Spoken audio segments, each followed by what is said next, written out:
The political landscape in Scotland is changing. At the very heart of this change lies the realisation that Scotland's voice could soon be decisive at Westminster. It is so important to ensure that this voice puts the interests of Aberdeen and Scotland first. This election, you can make sure Scotland's voice is heard by voting SNP to ensure that additional powers are transferred to the Scottish Parliament. We have an opportunity on the 7th of May to make a real mark on Westminster. Only by casting a vote for the SNP can you ensure that the interests of individuals and families in Aberdeen and Scotland will be furthered.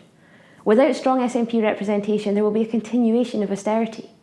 The UK Treasury's own analysis shows that current spending plans would have the greatest impact on households with the lowest 20% of income, hitting the poorest and the most vulnerable the hardest.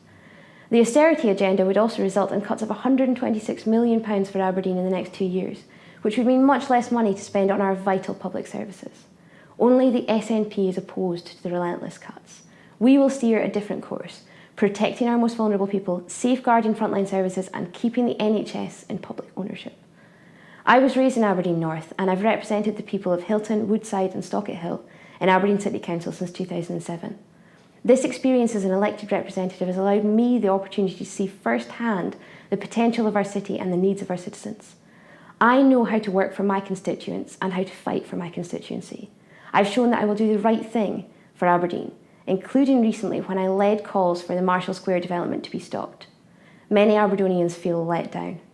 This election gives you the opportunity to vote for change and to create a brighter future for our city and for our country. You can be assured that if you choose to elect me as your MP, I will be a strong voice for Aberdeen. I will argue for our industries to be given the support that they need, and I will strive to ensure that we all continue to benefit from our excellent public NHS and our free education system. I will oppose spending £100 billion on new Trident nuclear weapons, when we could instead invest that money on health, education and childcare.